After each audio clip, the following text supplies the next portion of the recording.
UPO में लड़ी है वो भैंसी, चचा अब चल रही हाल भैंसी।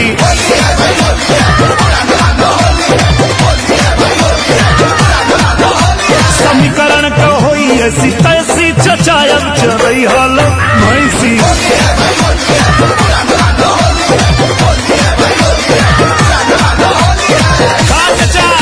कैसन लगल जवाब? बोल दे घरे का लड़का है तो भाई उतर जाए ठंडा हो जाए देता है। एक हाथ में रहू हटते न तो भाई ठंडा हो जाए। भाई समीकरण का क्या बात करते हो तुम? काहे समीकरण बिगड़ जाये? ईरान के इतना दिन साइकिल पे बैठा के ढोले ही जा काई कुल साथ ना दिए सर। जनाब थोड़ा तमीज से बात कीजिए। का तमीज से बात कीजिए? इतना दिन हमन तोहर के ढोनी जा तो उन्होंने साथ ना देबा और तेजुआ का साथ ना दिला लोग बिहार में गड़बड़ा गए लड़का। तेजस्वी यादव जिंदाबाद, लालू यादव जिंदाबाद, ओवैसी चाचा जिंदाबाद, ओवैसी चाचा जिंदाबाद। जो गड़बड़ेवा सरकार है। जनाब थोड़ा तमीज से बात कीजिए, खुदा का खौफ खाइए। अरे सुनिए हमारी बात। बतावा तो ही बतावा इनके हक के लिए जो हमारे लड़ेगा, बिरादर की सेवा बिरादर करेगा।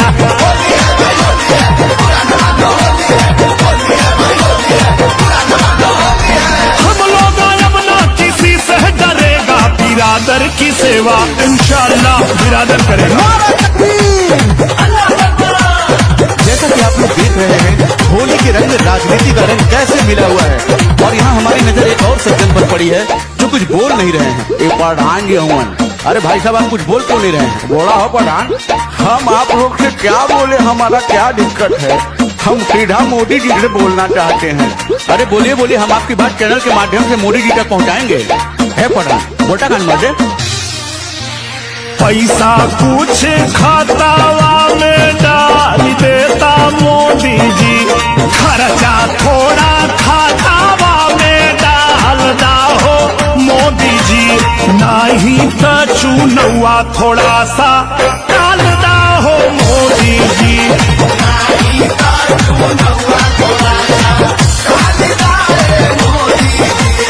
क्यों आप चुनाव टालने की बात क्यों कर रहे हैं प्रधान जी?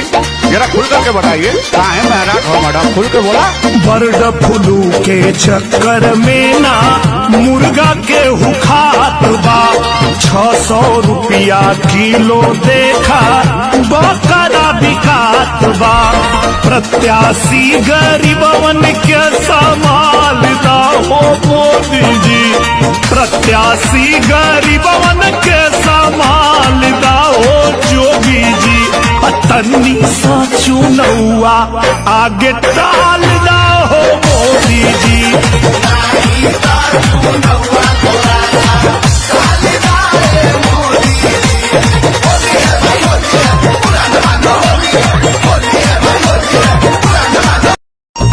रोक सको तो रोक लो, मजलिस आई रे, मजलिस आई रे, मजलिस आई रे। मजलिस के शेरों ने बुनियाद हिलाई रे, बुनियाद हिलाई रे। मजलिस आई रे, इंसाफ की खातिर ये आवाज उठाई रे, आवाज उठाई रे।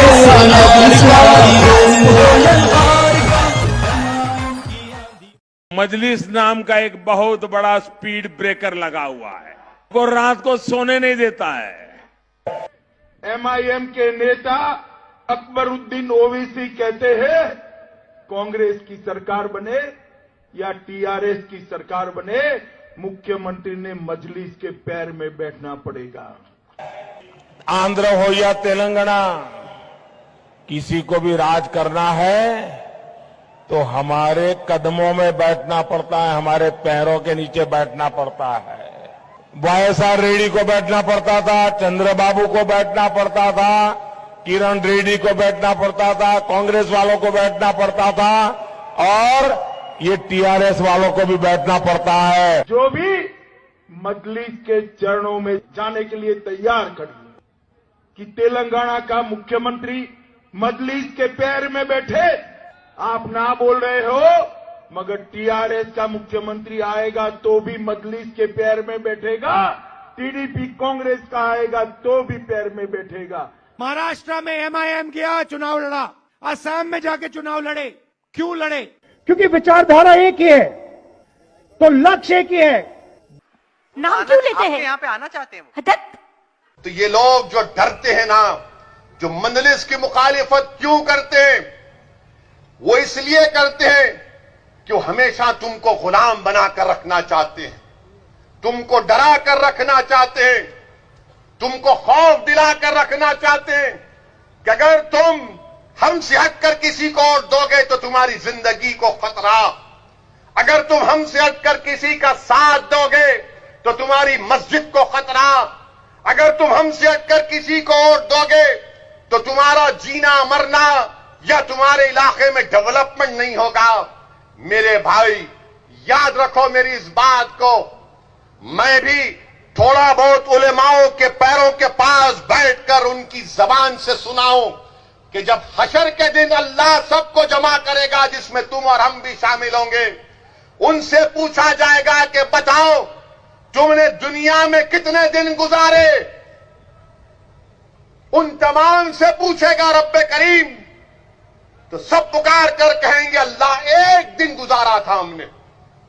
और तुम उस एक दिन के लिए, तुम सिर्फ इस एक दिन के लिए डरोगे, तुम सिर्फ उस एक दिन के लिए इन बातिल ताकतों के सामने अपना सर को झुकाओगे, तुम सिर्फ एक दिन के लिए अपनी आंख में आंसू लाओगे उनके खौफ से नहीं। अगर एक दिन जीना है तो अल्लाह के खौफ से आंसू पैदा करो, अगर एक दिन जीना है तो हिम्मत से गुजारो, अगर एक दिन जीना है और जिएंगे एक दिन तो इज्जत से गुजारो, और इज्जत से गुजारो और इज्जत से जाएंगे इंशाअल्लाह ताला। मेरे अजीज दोस्तों और बुजुर्गों, ये इसलिए कह रहा हूं, ये इसलिए कह रहा हूं कि सोचो मेरी इस बात को, सोचो मेरी इस बात को, सोचो मेरी इस बात को। अब डरना किसी से नहीं है, जमहूरियत है, संविधान सबके लिए बराबर है।